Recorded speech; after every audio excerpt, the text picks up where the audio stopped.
Notre invité aujourd'hui est Charles Blé Goudet, c'est le président du Congrès panafricain pour la justice et l'égalité des peuples, le COJEP. Bonjour Charles Blé Goudet. Bonjour Monsieur Marc. Alors vous êtes ancien ministre de la Jeunesse de Laurent Gbagbo. Vous avez été inculpé, incarcéré 5 ans par la Cour pénale internationale en raison de votre rôle présumé dans la crise post-électorale 2010-2011. Vous avez été acquitté et vous êtes rentré en Côte d'Ivoire il y a 2 ans. Alors dans un an, Charles Blé Goudet, l'élection présidentielle, la mère de toutes les élections, doit se tenir en Côte d'Ivoire. En ce moment, il y a une révision de la liste électorale. Est-ce que, pour vous, c'est un moment important et est-ce que vous êtes satisfait des conditions dans lesquelles cette révision se déroule? C'est un moment important en ce sens qu'il faut capter le maximum d'Ivoiriens en âge de voter pour qu'ils puissent s'inscrire sur la liste électorale. Parce qu'il n'est pas normal qu'une minorité décide pour tout le monde. C'est pourquoi nous encourageons les Ivoiriens à se mobiliser massivement, quel que soit leur parti politique, à aller s'inscrire sur la liste électorale. Deuxièmement, vous me demandez si je suis satisfait des conditions de l'élection. Non. C'est pourquoi au sein de l'opposition, nous demandons une réforme profonde de la commission électorale indépendante qui puisse nous garantir une élection transparente. C'est pas le cas? Non, je ne crois pas. Parce que il y a des gens qui sont frauduleusement inscrits sur la liste électorale.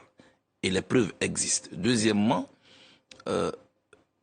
cette commission électorale, à mon avis, de ce que je constate, est source de conflits. Les partis politiques qui sont en compétition sont au sein de la commission électorale pour organiser les élections.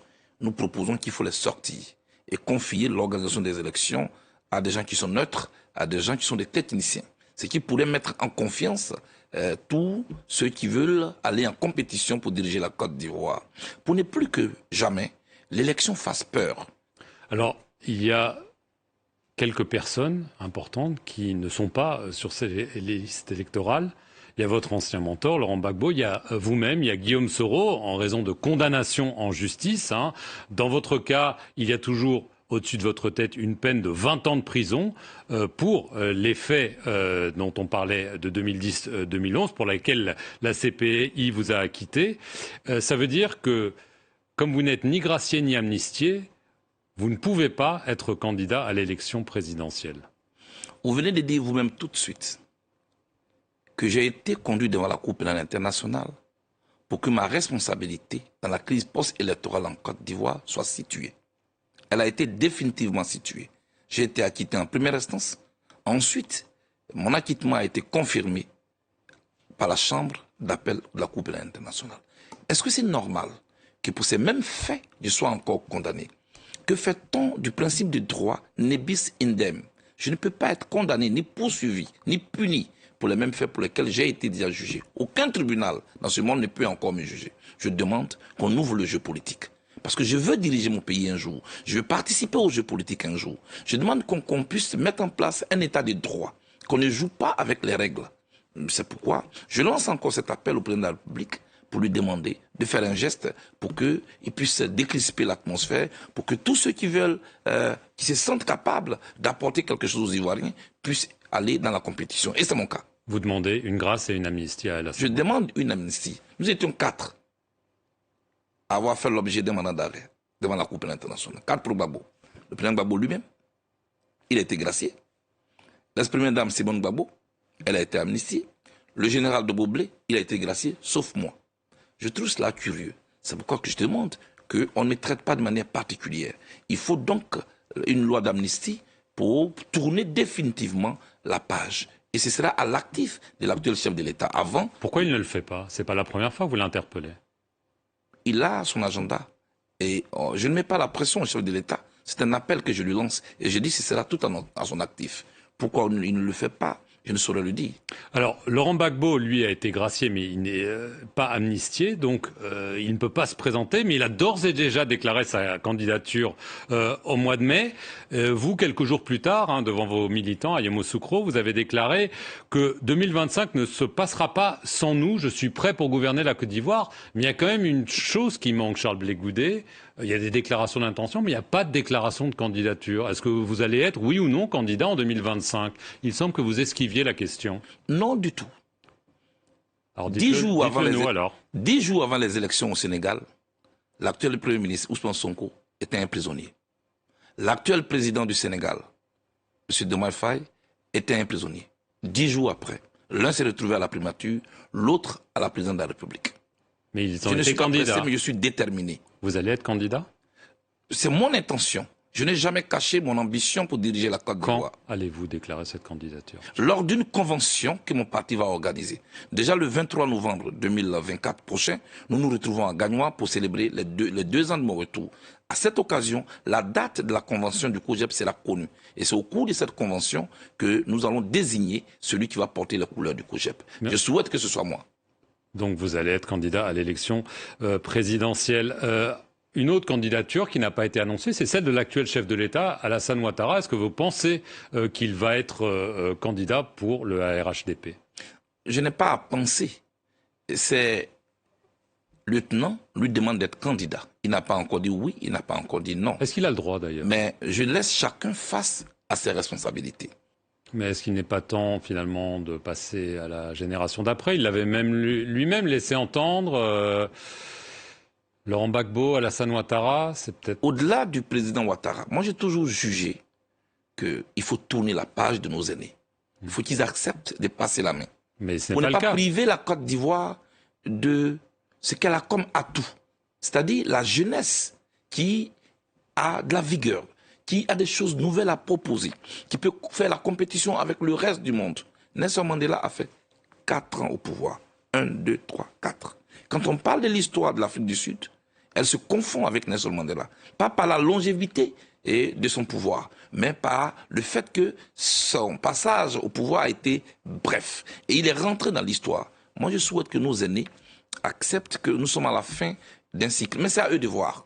Visiblement, ils n'ont pas le même avis que vous. L'opposition tente de créer une sorte de plateforme commune. Alors, il y a deux initiatives, l'une menée par le Parti des peuples africains Côte d'Ivoire, le PPACI de Laurent Gbagbo, l'autre qui est plutôt à l'initiative de son ex-épouse Simone Eyivé Gbagbo. Je crois comprendre qu'il y a une délégation du parti du président Laurent Gbagbo qui est venu vous voir pour voir si vous pourriez participer à son initiative. Ou est-ce que vous êtes plutôt de son côté ou du côté de son ex-épouse là-dedans?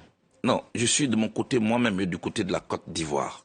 Ici, ce qu'il faut savoir, c'est que depuis plus d'1 an, l'ex-première dame Simone Eyivé Gbagbo, président du MGC, nous a approchés nous tous, la plupart des présidents des partis politiques. Et nous a proposé une plateforme qui doit discuter des conditions d'élection, qui doit discuter des réformes que nous souhaitons à la CEI. Et nous avons adopté une déclaration des principes. Aujourd'hui, nous travaillons ensemble pour des réformes profondes. Et nous avons demandé une audience au chef de l'État. Un. Deuxièmement, le président Gbagbo a lancé un appel à Bonois. Moi, j'ai reçu une délégation de son parti politique. Il a été déclaré publiquement que un document est en train d'être conçu pour nous donner le contenu de cet appel. Nous attendons. Nous ne pouvons pas répondre à un document que nous ne connaissons pas. Donc vous jugez quand même que l'approche de Simone Eyivé Gbagbo semble un petit peu mieux structurée que celle de Laurent Gbagbo, qui est peut-être une façon de se raccrocher. En tout cas, aujourd'hui, la majorité des partis politiques de l'opposition, dont le PDC-IRDA, l'URD de Daniel Clavry, le MGC de Simone Gbagbo et bien d'autres partis politiques, nous retrouvons constamment pour travailler autour des thématiques relatives aux réformes de la commission électorale indépendante et comment nous allons projeter, nous retrouver, nous travailler ensemble, et puis travailler ensemble. C'est à cela que nous travaillons. Depuis votre retour au pays, vous n'avez pas revu Laurent Gbagbo, n'est-ce pas? Non. Et vous ne lui avez pas parlé depuis 2 ans et demi? Non. Le 6 avril dernier, en meeting, il vous a accusé de gonfler un petit peu votre importance pendant votre séjour commun à La Haye. Vous disiez que vous faisiez la cuisine pour eux. Il a dit non, c'est pas lui qui payait pour cela. Comment est-ce que vous l'avez-vous pris? Comme une sorte d'humiliation, de volonté de vous remettre à votre place? Je connais ma place. Je suis africain, mais je respecte les aînés. Je n'ai pas à me mettre en compétition avec le président Gbagbo.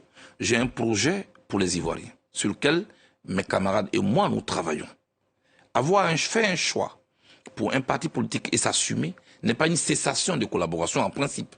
Je veux un État démocratique et je veux qu'on me prenne tel que je suis, avec mes différences, La avec mes rupture objectifs. avec Laurent Gbagbo est actée. Autant J'aime le dire, pas Charles trop Blé Goudé. Vous n'osez pas le dire, mais elle est là. Non, en fait, moi, j'aime pas parler de rupture. Les relations humaines font partie des variables. Dans des moments comme ça, comme ceux que vous décrivez, il faut savoir raison garder, ne pas dire un mot en plus, opposer un autre acte. Moi, je suis focus sur mon objectif. Je vais diriger la Côte d'Ivoire un jour et j'y travaille. Le reste, c'est un problème de personnes. Vous savez, et ça, c'est un fléau en Afrique. Si jamais vous êtes élu, si jamais vous êtes candidat, on pense que vous le serez, deux questions très précises. Les relations avec la France, vous avez été souvent accusé d'incarner l'anti-France pendant la crise électorale d'il y a plus de 10 ans. Je vous posais deux questions. La base militaire française de Port-Bouët, si vous êtes président, vous la fermez? Ce n'est pas à moi de la fermer. La France et moi, nous allons juger ensemble de son utilité. Elle n'est plus utile. Parce que aujourd'hui, les mentalités ont évolué, les besoins ont évolué. Partout en Afrique, les présences militaires étrangères sont donc décriées. Il faut donc acter qu'il faut revoir, repenser tous ces partenariats et voir qu'aujourd'hui, il faut éviter les pressions et les passions inutiles pour qu'on pose des actes qui ne peuvent pas remettre en cause les relations entre partenariats. Pour moi, la base militaire française n'a plus sa raison d'être en Côte d'Ivoire. Voilà. Le franc CFA. On n'a pas besoin de bander les muscles pour ça. Le franc CFA, même question. Mais c'est la même chose. Marc, quand j'arrive à Paris, le billet de franc CFA devient un papier inutile. Or, c'est ici que cette monnaie est battue. Est-ce que c'est normal? Oui, peut-être en 1960, c'était utile. Aujourd'hui, nous tous constatons que le franc CFA fait l'objet de conflits et de pressions et de tensions inutiles. Il faut donc s'asseoir, évaluer tous ces partenariats, tout ce qui a été signé comme accord, les réadapter à nos réalités actuelles. La génération actuelle a d'autres besoins. Il faut s'y adapter. Qui ne s'adapte pas peut disparaître.